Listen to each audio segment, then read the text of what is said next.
ये पॉलिटी की revision series है जिसमें कि पहले कॉन्स्टिट्यूशनल बॉडी को करते हैं।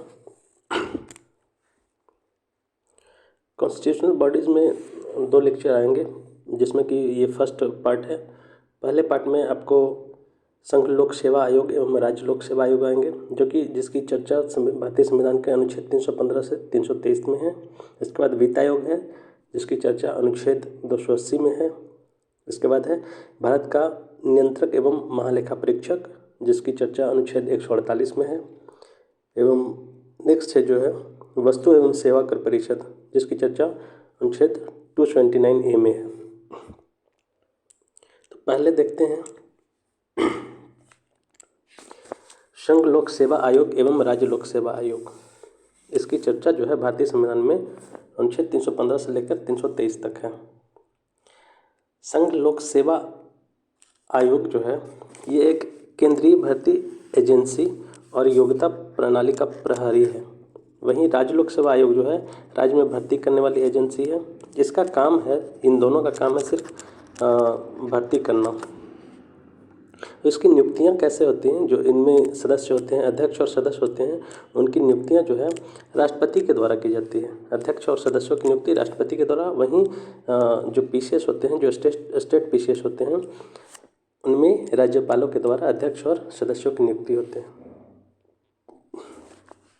अब यूपीएससी की संरचना के बारे में देखते हैं। एक अध्यक्ष और अन्य सदस्य, ठीक है, एक अध्यक्ष और अन्य सदस्य होते हैं।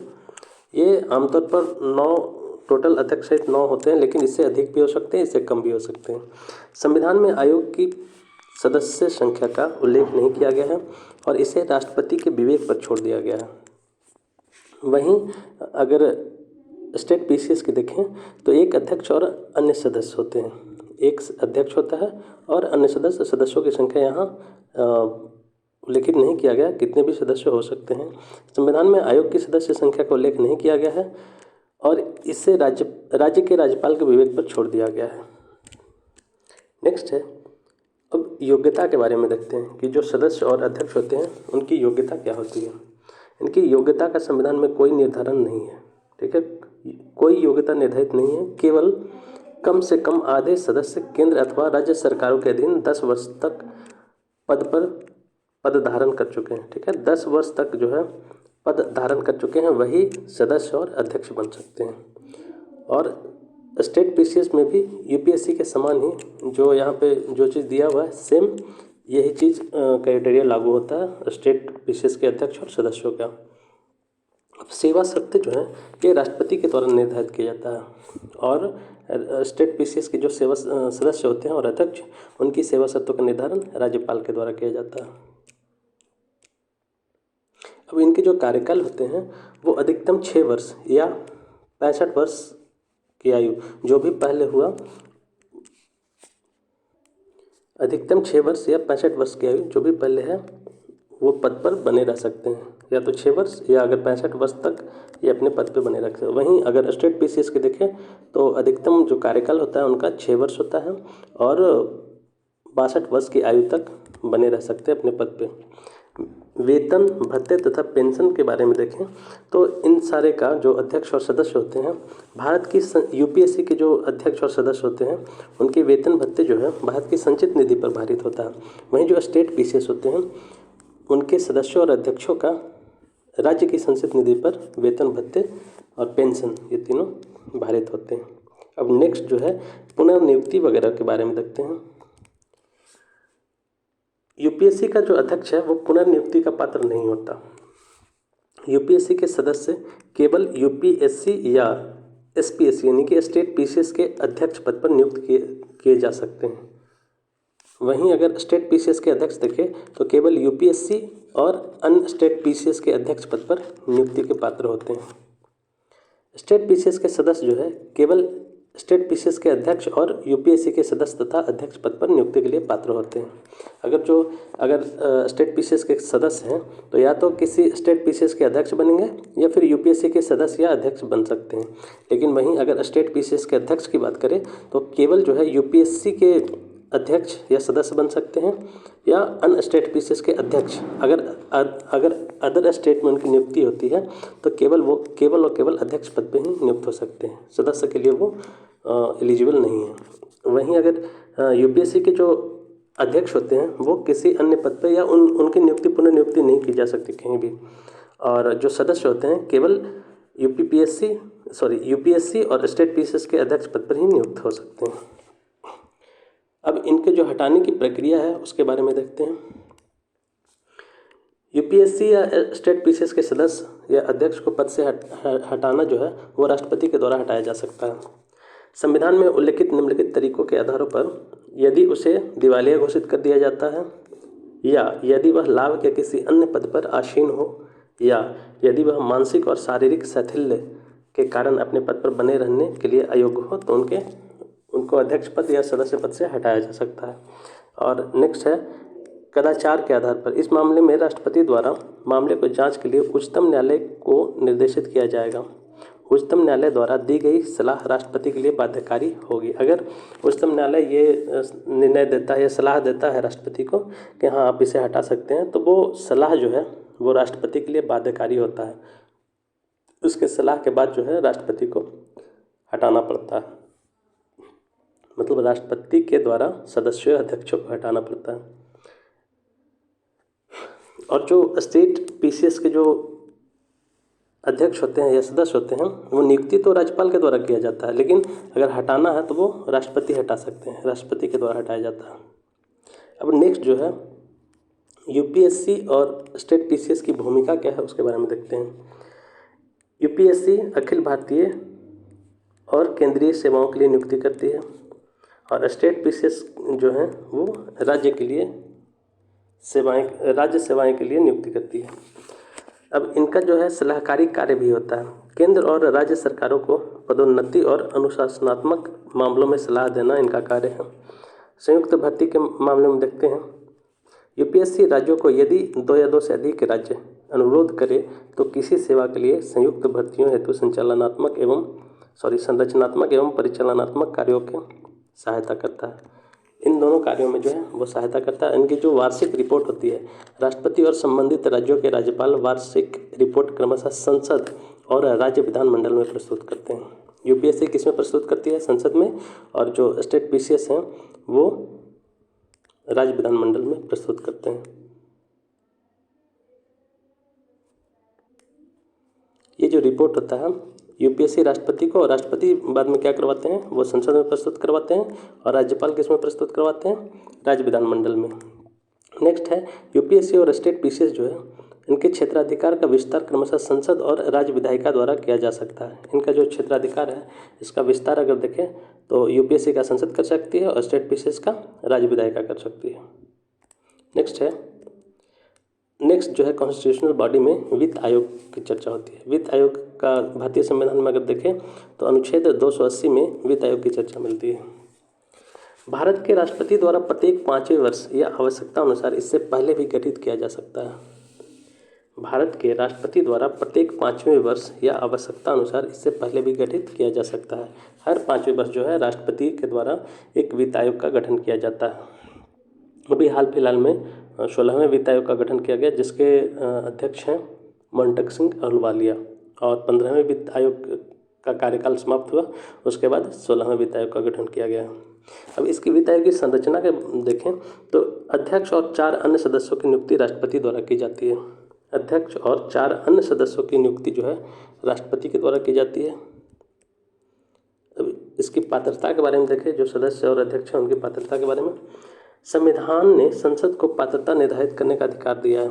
तदनुसार संसद ने वित्त आयोग अधिनियम 1951 को अधिनियमित किया। संसद ने इस संदर्भ में निम्नलिखित पात्रताओं को निर्धारित किया है। 1 अध्यक्ष होंगे, सार्वजनिक मामलों के अनुभव रखने वाला व्यक्ति होना चाहिए। अध्यक्ष कौन होंगे? तो वो सार्वजनिक मामलों में अनुभव रखने वाला व्यक्ति होना चाहिए, उन्हीं को अध्यक्ष बनाया जा सकता है। नेक्स्ट है दूसरा, अन्य 4 सदस्यों को निम्नलिखित में से चुना जाना चाहिए। पहला जो है उच्च न्यायालय का न्यायाधीश या इस पद के लिए पात्र व्यक्ति को चुना जाएगा सदस्यों के तौर पे। सेकंड है ऐसा व्यक्ति जिसे सरकार के वित्त और लेखा मामलों का विशेष ज्ञान हो। सेकंड व्यक्ति जो होगा उसको सरकार के वित्त और लेखा मामलों में विशेष ज्ञान हो, उसे चुना जाएगा। थर्ड है ऐसे व्यक्ति जिसे वित्तीय मामलों और प्रशासन का व्यापक अनुभव हो। थर्ड ऐसा व्यक्ति चुना जाएगा जिसे वित्तीय मामलों में और प्रशासन का व्यापक अनुभव हो, उसी को तीसरा सदस्य चुना जाएगा। और चौथा जो है ऐसा व्यक्ति जिसे अर्थशास्त्र का विशेष ज्ञान हो, अर्थशास्त्र से संबंधित जो फील्ड से रिलेटेड होंगे, इकोनॉमी से रिलेटेड, उन्हीं को चौथे सदस्य के रूप में नामित किया जाएगा। नेक्स्ट है वित्त आयोग के सदस्यों और अध्यक्ष का कार्यकाल के बारे में जानते हैं। वे राष्ट्रपति द्वारा निर्धारित अवधि के लिए पद धारण करते हैं, ठीक है ना। राष्ट्रपति के लिए निर्धारित अवधि तक पद पे बने रहते हैं। और इनकी पुनर्नियुक्ति के बारे में देखें तो वो पुनर्नियुक्ति के पात्र होते हैं, ठीक है। जो सदस्य और अध्यक्ष होते हैं वो पुनर्नियुक्ति के पात्र होते हैं। इनका कार्यकाल देखें। वित्त आयोग के निम्नलिखित मामलों के बारे में राष्ट्रपति को सिफारिश करता है। वित्त आयोग जो है कुछ मामले हैं उसके बारे में राष्ट्रपति को सिफारिश करते हैं। पहला देखें तो केंद्र और राज्यों के बीच विभाजित किए जाने वाले करों के शुद्ध आगमों के वितरण और राज्यों के बीच ऐसे आगमों के आवंटन के बारे में, ठीक है।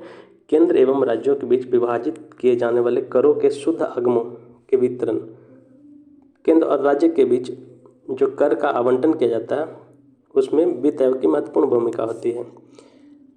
नेक्स्ट है केंद्र द्वारा भारत की संचित निधि में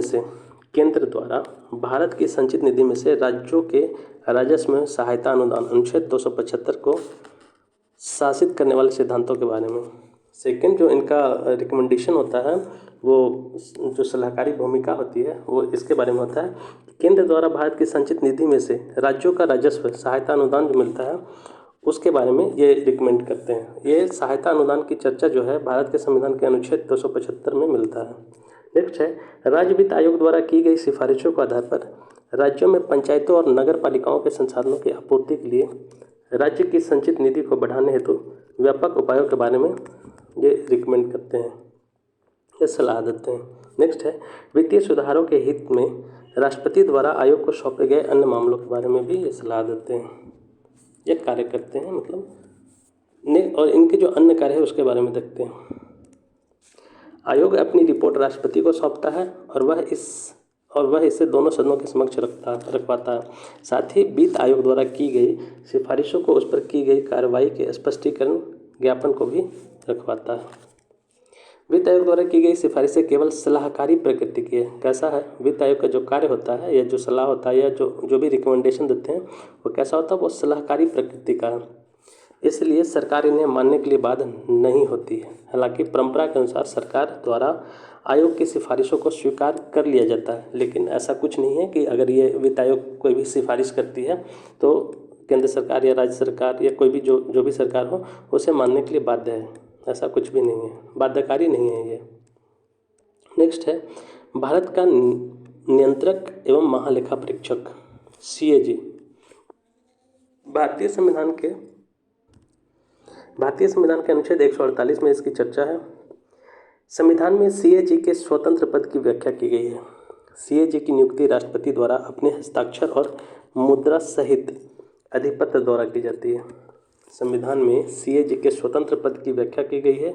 CAG की नियुक्ति जो है राष्ट्रपति द्वारा अपने हस्ताक्षर और मुद्रा सहित अधिपत्र द्वारा की जाती है। इनके जो कार्य हैं CAG का वो देखते हैं। वह भारतीय लेखा परीक्षक और लेखा विभाग का प्रमुख होता है। CAG जो होता है वह भारतीय लेखा परीक्षा और लेखा विभाग का प्रमुख होता है। नेक्स्ट है सार्वजनिक वित्त का संरक्षक होता है CAG। यह भारत में लोकतांत्रिक व्यवस्था के संरक्षकों में से एक है और अन्य हैं जो उच्चतम न्यायालय है, चुनाव आयोग है और संघ लोक सेवा आयोग है। ये सब जो है भारत में लोकतांत्रिक व्यवस्था के संरक्षक माने जाते हैं। नेक्स्ट है इनका कार्यकाल जो है CAG का कार्यकाल 6 वर्ष या 65 वर्ष की आयु जो भी पहले हो वो अपने पद पर बने रह सकते हैं, या तो 6 वर्ष या 65 वर्ष। मान लो सपोज कि अगर किसी की CAG की अगर नियुक्ति हो रही है, उनका एज 50 साल है, तो ये 56 साल तक अपने 56 साल एज तक बने रहेंगे, यानी कि 6 साल का कार्यकाल रहेगा। और अगर उनकी एज अगर मान लीजिए 60 साल है और तो ये जैसे ही 65 के होंगे, यानी कि 65 साल के जैसे ही होंगे तो इनकी रिटायरमेंट हो जाएगी, यानी कि ये इनको पद से मुक्त कर दिया जाएगा। इसलिए 6 वर्ष या 65 वर्ष आयु जो भी पहले होगा ये अपने पद पर बने रह सकते हैं। नेक्स्ट है पद से हटाना। भारत के उच्चतम न्यायालय के न्यायाधीश के समान प्रक्रिया और आधार पर राष्ट्रपति द्वारा संसद के दोनों सदनों में विशेष बहुमत से पारित प्रस्ताव के आधार पर उसे पद से हटाया जा सकता है। आधार क्या होगा? साबित कदाचार या अक्षमता। अगर या तो ये इनके खिलाफ अगर कोई कदाचार साबित हो जाता है या ये अक्षम रहते हैं अपने कार्य को लेकर के या कार्य करने से, तो इन्हें पद से हटाया जा सकता है। प्रक्रिया कैसे अपनाई जाती है? राष्ट्रपति द्वारा संसद के दोनों सदनों में विशेष बहुमत से पारित प्रस्ताव के आधार पर उसे राष्ट्रपति के द्वारा उसे हटाया जाता है। संसद ने अगर विशेष बहुमत से प्रस्ताव पारित कर देता है कि सीएजी को हटाना है, तो राष्ट्रपति उसके बाद उन्हें पद से मुक्त कर देते हैं। नेक्स्ट है वह राष्ट्रपति के प्रसाद पद नहीं धारण करता, हालांकि उसे राष्ट्रपति द्वारा नियुक्त किया जाता है। इनकी सेवा सत्य के बारे में जानते हैं। सेवा सत्य जो है राष्ट्रपति के द्वारा निर्धारित किया जाता है। पुनर्नियुक्ति के बारे में देखते हैं। सेवा समाप्ति के बाद वह केंद्र और राज्य सरकार दोनों के अधीन आगे किसी भी पद पर नियुक्ति के लिए पात्र नहीं होते। यानी कि जो सीएजी होते हैं, एक बार अगर सीएजी बन गए तो उसके बाद उन्हें किसी केंद्र सरकार या किसी राज्य सरकार में किसी पद पर उन्हें नियुक्त नहीं किया जा सकता। नेक्स्ट है व्यय के बारे में देखते हैं। सीएजी और उसके कार्यकाल में सेवारत व्यक्तियों के वेतन, भत्ते और पेंशन सहित संपूर्ण व्यय भारत की संचित निधि पर भारित होते हैं। अब इसकी शक्तियाँ और कार्य देखते हैं। इसकी चर्चा जो है भारतीय संविधान के अनुच्छेद 148 में है और वहीं शक्तियाँ एवं कार्य जो है भारतीय संविधान के अनुच्छेद 149 में है। संविधान द्वारा संसद को इसके कर्तव्य और शक्तियों को निर्धारित करने का अधिकार दिया गया है। तदनुसार संसद द्वारा नियंत्रक एवं महालेखा परीक्षक, कर्तव्य, शक्तियाँ तथा सेवा सत्य अधिनियम 1971 द्वारा अधिनियमित किया गया है। लेखा परीक्षा केंद्र, राज्य, संघ राज्य क्षेत्रों की संचित निधि, आकस्मिक निधि और लोक खातों से सभी व्यय संबंधित लेखों की लेखा परीक्षा करना इनका कार्य है। केंद्र और प्रत्येक राज्य की प्राप्तियों और व्यय की लेखा परीक्षा करना भी सीएजी का कार्य है। नेक्स्ट है राष्ट्रपति या राज्यपाल द्वारा अनुरोध किए जाने पर किसी भी प्राधिकरण के खाते की लेखा परीक्षा करना सीएजी का कार्य है। निम्नलिखित की प्राप्ति और व्यय की लेखा परीक्षा करना, जैसे कि केंद्र या राज्य के राजस्व से पर्याप्त रूप से वित्त पोषित सभी निकाय और प्राधिकरण की। इसके बाद है सरकारी कंपनियों की तथा अन्य निगमों और निकायों की, जब संबंधित कानून के तहत ऐसा करना आवश्यक हो।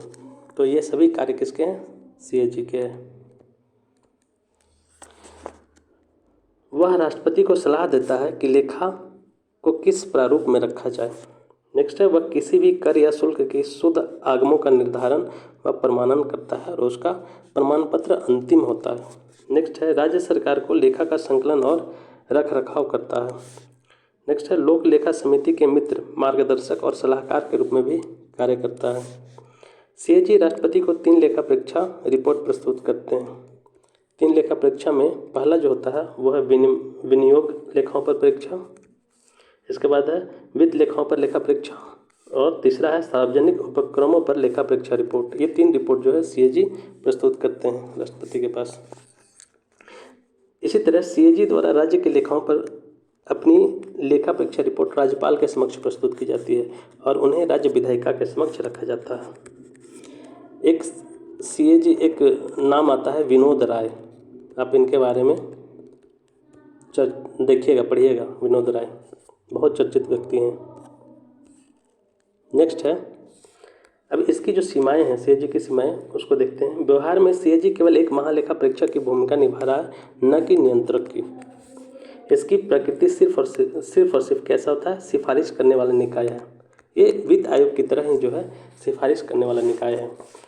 जब सीएजी विभिन्न विभागों में जानकारी मांगता है तो विभागों द्वारा जानकारी प्रदान करने में काफ़ी देरी की जाती है और ऐसी स्थिति में सीएजी के पास अपने आदेश को लागू करवाने का कोई तंत्र नहीं है।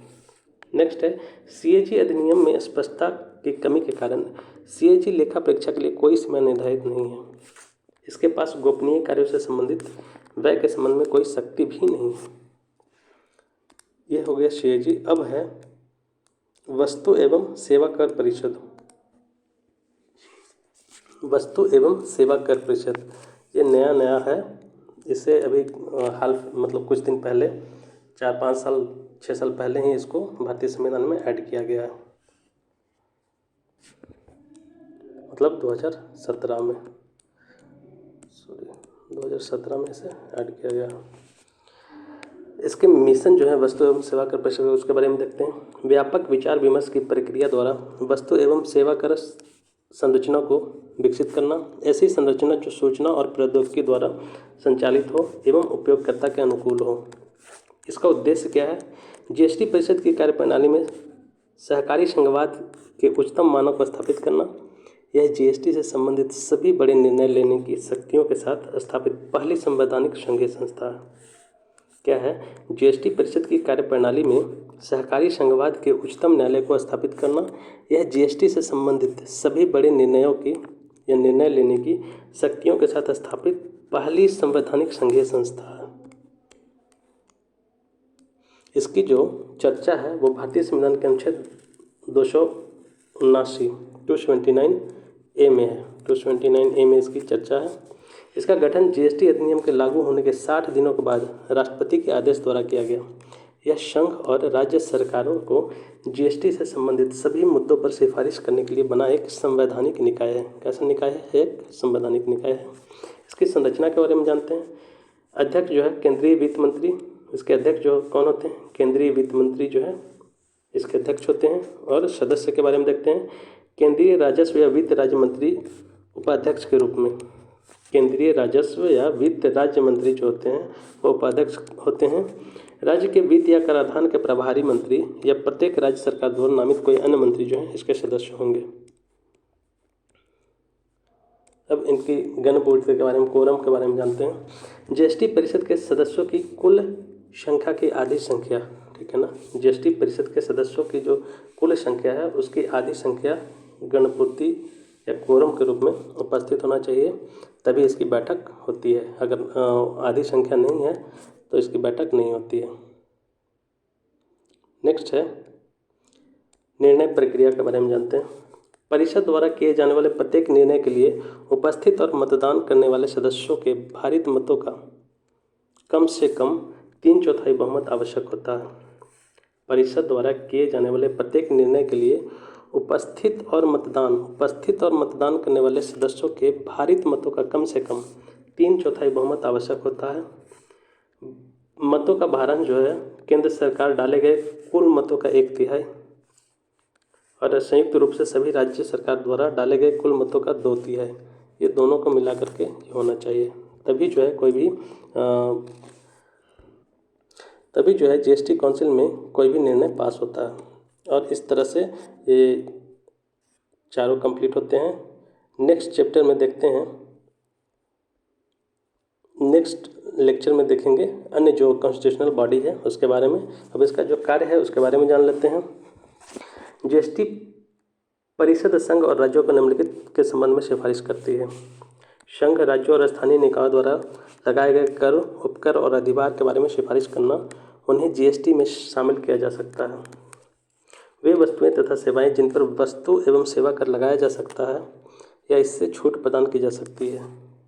मॉडल जीएसटी कानून करारोपण के सिद्धांत अनुच्छेद 269A के तहत अंतर्राज्यीय व्यापार या वाणिज्य के दौरान आपूर्ति पर लगाए गए जीएसटी के विभाजन तथा आपूर्ति के स्थान को शासित करने वाले सिद्धांत के बारे में सिफारिश करना। इसके बाद है वार्षिक कारोबार की ऊपरी सीमा के बारे में, जिसके नीचे वस्तुओं और सेवाओं को जीएसटी से छूट प्रदान की जा सकती है। जीएसटी कर समूह के साथ ऐसी करों की सिफारिश करना जिसमें न्यूनतम दरें भी शामिल हैं। किसी प्राकृतिक आपदा की अवधि के दौरान अतिरिक्त संसाधन जुटाने के लिए किसी विशेष अवधि के लिए कोई विशेष दर या दरों के बारे में सिफारिश करना।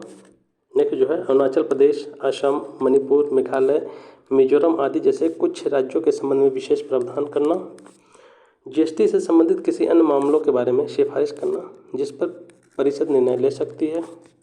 जीएसटी परिषद द्वारा कच्चे petroleum, high speed diesel, motor spirit, प्राकृतिक गैस और एविएशन टरबाइन फ्यूल पर जीएसटी लगाने की तारीख की सिफारिश की जाएगी। ये इनके कार्य हैं। और ये टोटल कंप्लीट हो गया। अब लेक्चर 2 में आपको अन्य कॉन्स्टिट्यूशनल बॉडी है उसके बारे में जानेंगे। अगर आप इस चैनल को फॉलो करते हैं तो इसके कम्युनिटी पेज को डेली देखें। डेली उस पर कम्युनिटी पेज पे डेली जो है क्वेश्चन खास करके करंट अफेयर का पोस्ट किए जाते हैं।